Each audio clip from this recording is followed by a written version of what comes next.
2025 সালের শেষ দিক থেকে 2026 সালের প্রথমার্ধের মধ্যে নির্বাচনের সময় নির্ধারণ করা যায়। আমাদের সংস্কারের যে আকাঙ্ক্ষা সেটি বাস্তবায়নে প্রতিটি কমিশনই আমাদের জন্য গুরুত্বপূর্ণ। তবে নির্বাচন ব্যবস্থা সংস্কার ও সংবিধান সংস্কার কমিশনের কথা আমি একটু আলাদাভাবে বলতে চাই। কেননা এই দুটি কমিশনের সুপারিশের উপর প্রধানত নির্ভর করছে আমাদের আগামী নির্বাচন প্রস্তুতি ও তারিখ। এই প্রসঙ্গে বড় খবর হলো প্রধান নির্বাচন কমিশনার সহ নির্বাচন কমিশন গঠন করা হয়ে গেছে। কমিশন দায়িত্ব গ্রহণ করেছে। এখন থেকে তাদের হাতে দায়িত্ব ন্যস্ত হলো ভবিষ্যৎ সরকার গঠন করার প্রক্রিয়া শুরু করার। তারা তাদের প্রস্তুতির কাজ শুরু করেছেন। তাদের হাতে অনেক কাজ। প্রথমে সবচেয়ে বড় কাজ ভোটার তালিকা হালনাগাদ করা। এটা এমনিতেই কঠিন কাজ। এখন কাজটা আরও কঠিন হলো এই জন্য যে গত 3টা নির্বাচনে ভোটারদের অংশগ্রহণ করার সুযোগ ছিল না। ভোটার তালিকা যাচাই করার সুযোগ হয়নি কারণ। গত 15 বছরে যারা ভোটার হওয়ার যোগ্য হয়েছে তাদের সবার নাম ভোটার তালিকায় তোলা নিশ্চিত করতে হবে। এটা একটা বড় কাজ।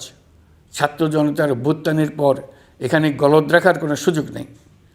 দীর্ঘদিন পর এবার বহু তরুণ তরুণী জীবনে প্রথমবারের মতো ভোট দেবে।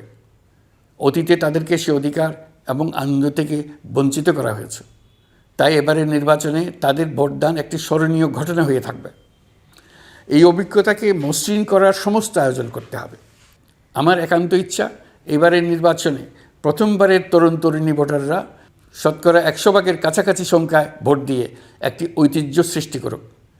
নির্বাচন কমিশন এবং সকল সামাজিক প্রতিষ্ঠান ও রাজনৈতিক দলের প্রতি আমার আহ্বান, সবাই মিলে আমরা যেন ওই লক্ষ্য অর্জনে নানা প্রকার সৃজনশীল কর্মসূচি গ্রহণ করি।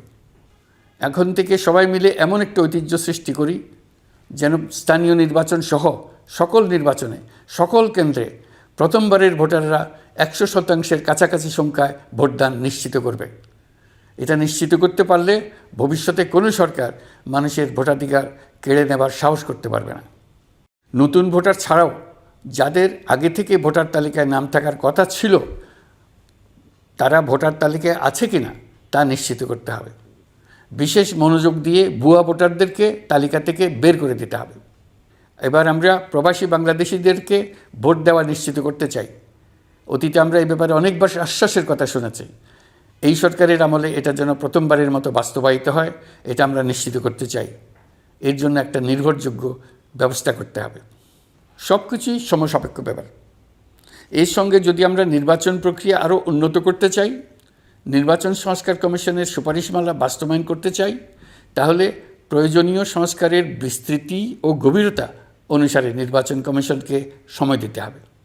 আমি সকল প্রধান সংস্কারগুলো সম্পন্ন করে নির্বাচন আয়োজন করার ব্যাপারে বরাবর আপনাদের কাছে আবেদন জানিয়ে এসেছি।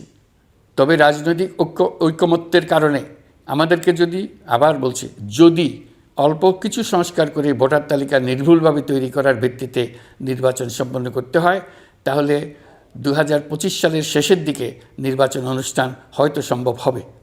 আর যদি এর সঙ্গে নির্বাচন প্রক্রিয়া এবং নির্বাচন সংস্কার কমিশনের সুপারিশের পরিপ্রেক্ষিতে এবং জাতীয় ঐকমত্যের ভিত্তিতে প্রত্যাশিত মাত্রার সংস্কার যোগ করি, তাহলে অন্তত আরও 6 মাস অতিরিক্ত সময় লাগতে পারে। মোটা দাগে বলা যায় 2025 সালের শেষ দিক থেকে 2026 সালের প্রথমার্ধের মধ্যে নির্বাচনের সময় নির্ধারণ করা যায়।